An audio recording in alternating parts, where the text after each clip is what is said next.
Emotional intelligence पुस्तक आपके जीवन में भावनाओं के महत्व की व्याख्या करती है, कैसे वे दुनिया को नेविगेट करने की आपकी क्षमता को प्रभावित करती हैं और अधिक भावनात्मक बुद्धि विकसित करने के लिए उपयोगी सुझाव प्रदान करती हैं। ये भी बताता है कि एक सफल जीवन जीने के लिए अधिक भावनात्मक बुद्धिमत्ता का होना क्यों आवश्यक है। डैनियल गोलेमैन की पुस्तक फोकस ने सबसे पहले मेरी आंख को पकड़ा। इसके बावजूद इमोशनल इंटेलिजेंस या ईक्यू वास्तव में बहुत अधिक प्रसिद्ध है। उनके मास्टर वर्क की लगभग 5 मिलियन प्रतियां विश्व स्तर पर बेची जा चुकी हैं और इसका अनुवाद 40 अन्य भाषाओं में किया गया है। यहाँ भावनात्मक बुद्धिमत्ता पर 3 पाठ हैं। ये क्या है, ये क्यों महत्वपूर्ण है और इसे कैसे विकसित किया जाए। भावनात्मक बुद्धिमत्ता का आधार आत्म जागरूकता और आत्मनियंत्रण है। यदि आपका ईक्यू अधिक है तो आप स्वस्थ और अधिक सफल होते हैं। दूसरे लोगों की बॉडी लैंग्वेज की नकल करके और सकारात्मक दृष्टिकोण अपनाकर आप अपना ईक्यू बढ़ा सकते हैं। पहला पाठ, भावनात्मक बुद्धिमत्ता रखने के लिए आत्म जागरूकता और आत्मनियंत्रण की आवश्यकता होती है। भावनात्मक रूप से बुद्धिमान होने के 2 घटक होते हैं। पहला भावनात्मक आत्म जागरूकता है। इसका सीधा सा मतलब है कि आप अपनी भावनाओं को पहचान और वर्गीकृत कर सकते हैं। जैसे जैसे बच्चे बोलना सीखते हैं, उदाहरण के लिए, उन्हें आमतौर पर पहले भाषा दी जानी चाहिए। नतीजतन, यदि आपका बेटा परेशान है क्योंकि आप उसे रात के खाने से पहले कैंडी नहीं खाने देंगे, तो वह इसे तब तक व्यक्त नहीं कर पाएगा जब तक आप उसे नहीं बताएंगे कि वह जो महसूस कर रहा है वह गुस्सा है। ईक्यू समीकरण में भावनात्मक स्वनियमन दूसरा कारक है। ये तय करने के लिए कि एक वयस्क के रूप में अपनी भावनाओं का जवाब कैसे दिया जाए, या यहाँ तक कि अगर आपको बिल्कुल जवाब देना चाहिए, आपको उन्हें मेटा लेवल पर देखने में सक्षम होना चाहिए। माइंडफुलनेस के लिए धन्यवाद, जिसे ध्यान या अन्य स्वयं के माध्यम से प्राप्त किया जा सकता है। जागरूकता अभ्यास। उदाहरण के लिए, आपका भावनात्मक प्रसंस्करण केंद्र एक विस्फोट की आवाज के समान अचानक तेज आवाज की व्याख्या एक खतरे के रूप में करेगा और आपके शरीर को अलर्ट मोड में डाल देगा।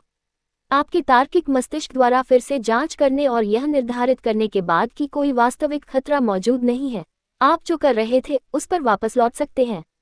आपके संज्ञानात्मक और भावनात्मक दिमाग के बीच न्यूरोनल कनेक्शन, जो इन दोनों लक्षणों के लिए अत्यंत महत्वपूर्ण है, डिस्कनेक्ट हो सकते हैं और गंभीर मुद्दों का परिणाम हो सकते हैं। पाठ 2, एक उच्च ईक्यू आपकी सफलता और अच्छे स्वास्थ्य की संभावना को बढ़ाता है। आमतौर पर हम मानते हैं कि सफलता किसी के आईक्यू या बुद्धि के स्तर पर आधारित होती है, लेकिन गोलेमैन के अध्ययन के अनुसार भावनात्मक बुद्धिमत्ता या ईक्यू खुशी के लिए उतना ही महत्वपूर्ण है, यदि ऐसा नहीं है।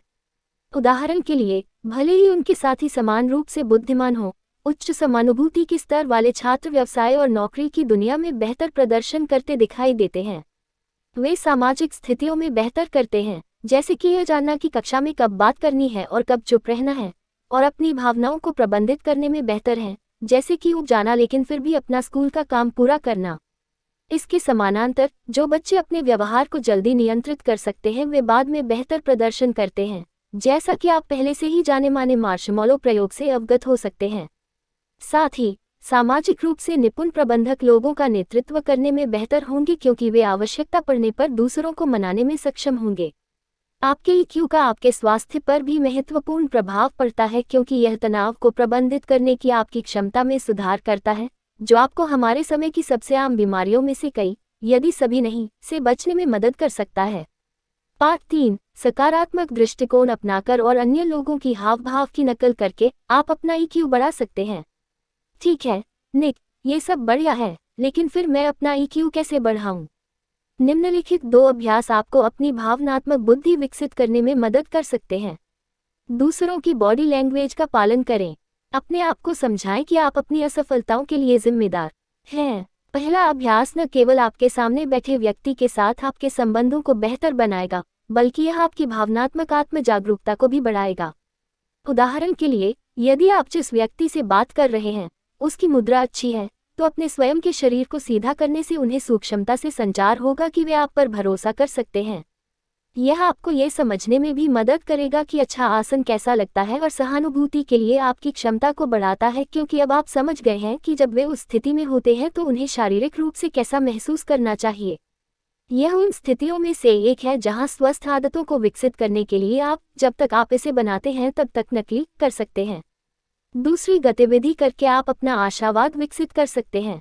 जो उत्साहित है वे प्रयास करते रहते हैं क्योंकि वे सोचते हैं कि वे जो करते हैं वह मायने रखता है, जिससे उनकी सफलता की संभावना बढ़ जाती है। यह विफलताओं के लिए उनके औचित्य पर आधारित है। उनका मानना है कि नकारात्मक घटनाएं क्षणिक, विशेष और बाहरी होती हैं और वे अगली बार बेहतर करके उन्हें प्रभावित कर सकती हैं। इसलिए अगली बार जब कुछ गलत हो तो खुद को याद दिलाएं, मैं इस पर बेहतर और बेहतर होता जाऊंगा। ये ठीक है, ये गुजर जाएगा, ये केवल एक बार की घटना थी। क्या आपके पास कोई विचार है कि कितनी गैर काल्पनिक पुस्तकों में केवल एक ठोस तर्क है, इससे पहले कि वे इसे एक पुस्तक बनाने के लिए सहायक विवरण के अन्य 200 पृष्ठ जोड़ते हैं? भावनात्मक बुद्धिमत्ता इस तरह काम नहीं करती है। ये काफी विस्तृत है। गोलीमैन ईक्यू की अवधारणा, यह क्या है, ये क्यों महत्वपूर्ण है और इसे कैसे विकसित किया जाए, की व्याख्या के साथ शुरू होता है। फिर वह सामान्य रूप से भावनाओं पर चर्चा करता है और वे क्यों मायने रखते हैं।